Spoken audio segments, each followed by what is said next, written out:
एक जब राहुल गांधी भारत जोड़ो यात्रा कर रहे थे, तो आक्रामक थे।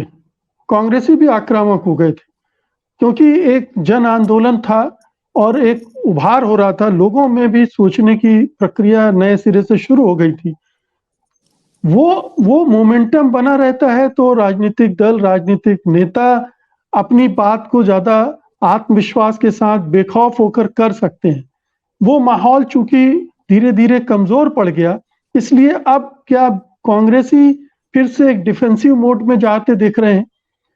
ऐसा माना जा सकता है कि बीजेपी का जो आक्रामक रवैया है, उसके सामने वो थोड़ा-सा नरम पड़ते दिख रहे हैं।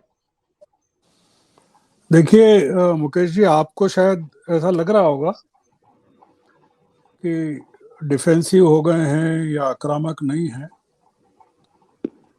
इस समय राहुल गांधी और कांग्रेस और पूरा विपक्ष सबसे ज्यादा ऑफेंसिव है, ऑफेंसिव मोड में है। अगर आपने प्रधानमंत्री को आज संसद में सुना है और संसद में प्रवेश करने के पहले सुना है,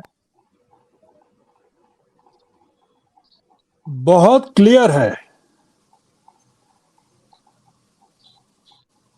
सत्र छोटा है पर समय के हिसाब से बड़ा है। यह ऐतिहासिक सत्र है। ऐतिहासिक निर्णयों का सत्र है। ये रोने धोने का वक्त नहीं है।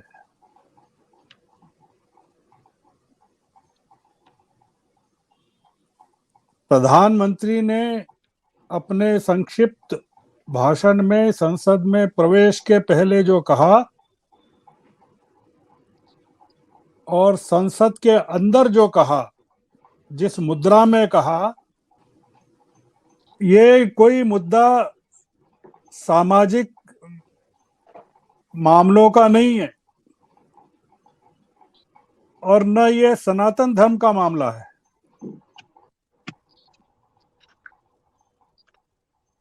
ये जिसको कहते हैं कि अंग्रेजी में कहते हैं कि battle lines have been drawn.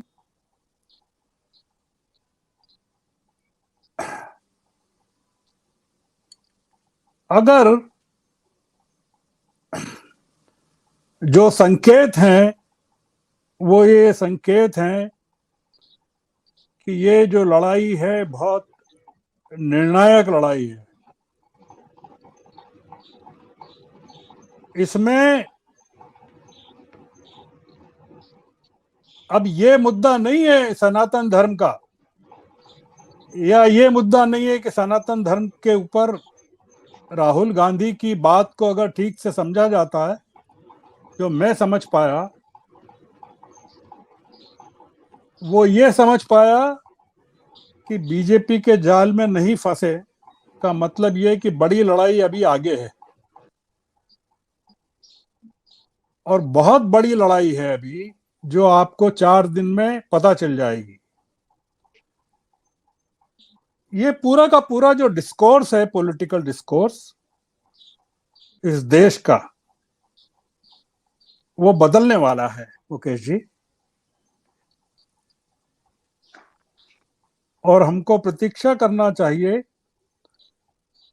कि देश तानाशाही में प्रवेश करने जा रहा है। मैं ये नहीं कह रहा हूं कर गया है। अनौपचारिक रूप से अगर पूछेंगे मुझे आप तो कह दूंगा कर गया है, पर मैं अभी ये नहीं कह रहा हूं।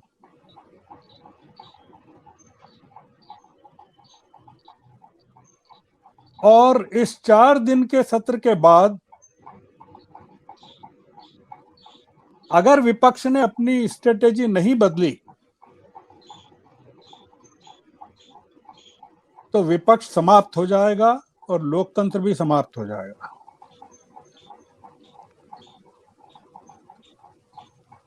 मैं विपक्ष की स्ट्रेटेजी के बारे में सिर्फ आपको एक संकेत, एक लाइन में एक मिनट में कहना चाहता हूं कि मध्य प्रदेश, राजस्थान, छत्तीसगढ़ और तेलंगाना में इंडिया अलायंस मिलकर चुनाव नहीं लड़ रहा है।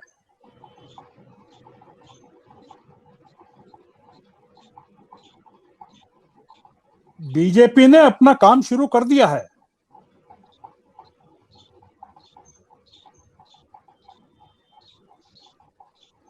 बस्तर में जाके अरविंद केजरीवाल ने जिस तरह की घोषणाएं की है और छत्तीसगढ़ में जिस ताकत से वो चुनाव लड़ना चाहते हैं और मध्य प्रदेश में लड़ना चाहते हैं, और बीएसपी जो उम्मीदवार खड़े कर रही है और समाजवादी भी खड़े कर सकती है, ये सनातन धर्म वगैरह का मामला ही नहीं है। और राहुल गांधी ठीक कह रहे हैं कि ये आपको, कांग्रेस को और कांग्रेस के लोगों को और सत्य हिंदी के डिबेटरों को सनातन की डिबेट में उलझा दो। नहीं है, मामला ही नहीं है। उन्होंने तो सनातन धर्म जो है वो तो शुरू किया था महर्षि दयानंद ने, जो हिंदू कर्मकांड के खिलाफ हरियाणा में जो सनातन धर्म के नाम पर, आपको तो ज्यादा पता होना चाहिए कि कितने इंस्टीट्यूशंस हैं वहां के, स्वामी दयानंद ने शुरू किया था सनातन धर्म।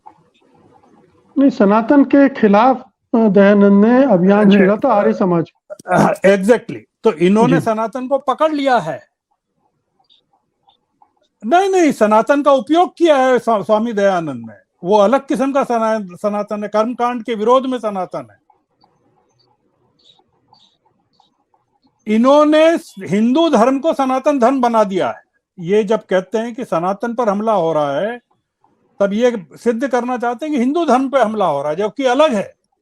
हिंदू धर्म का सनातन से कोई मतलब नहीं है, लेना देना नहीं है।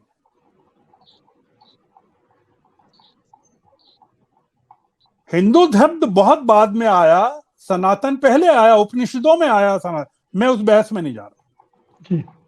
इनका उद्देश्य साफ है।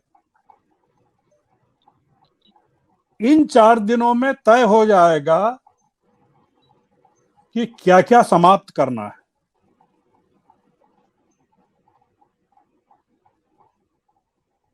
ये सनातन धर्म में आपको, या राहुल गांधी समझदार हैं, वो उलझना नहीं चाहते हैं। और आपको लग रहा होगा कि वो आक्रामकता खत्म हो गई है। जबरदस्त तरीके से आक्रामकता है। कमलनाथ अब बागेश्वर धाम नहीं जा रहे हैं, और बंद कर दिया उन्होंने बागेश्वर धाम की बात करना भी बंद कर दिया है।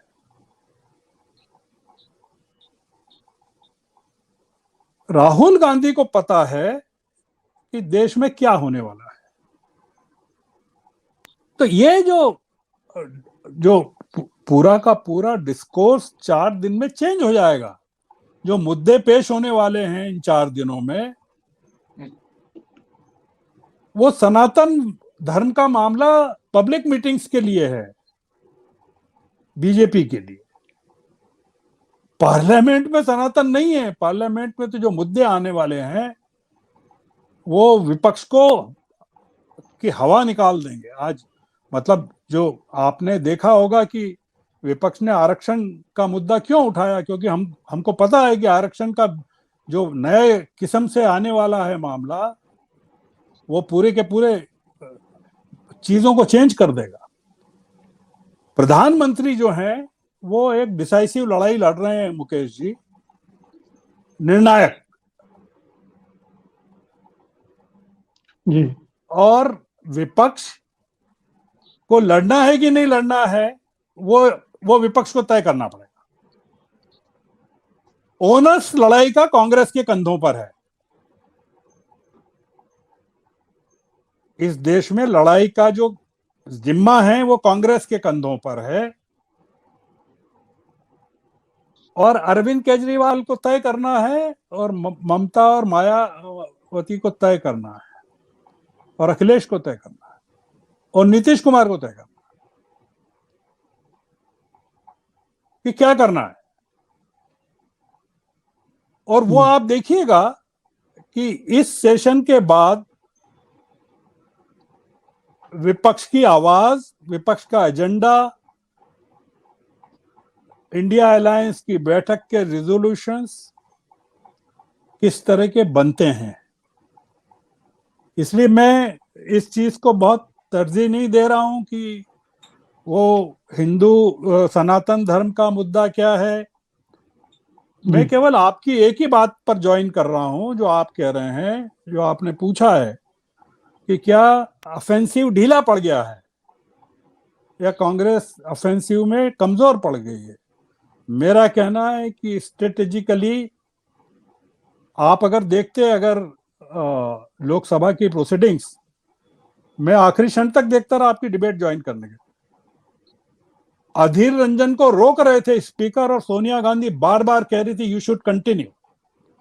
कम से कम 15 बार सोनिया गांधी ने नाराजगी के साथ ये, और बल्कि इस चेयर से कहा कि इनको बोलने दीजिए। अगर आप देखें तो आप देखेंगे कि ये जो ऑफेंसिव है अधीर रंजन का भाषण, ऐतिहासिक भाषण है आज जी। और वहां राज्यसभा का मल्लिकार्जुन खड़गे साहब का, ये एक नए चैप्टर, नए उसमें प्रवेश, नए फेज में प्रवेश की बात हो रही है जी। तो मैं इसको इस रूप में देख रहा हूं। अब ठीक है, देखते हैं, मतलब आगे देखते हैं।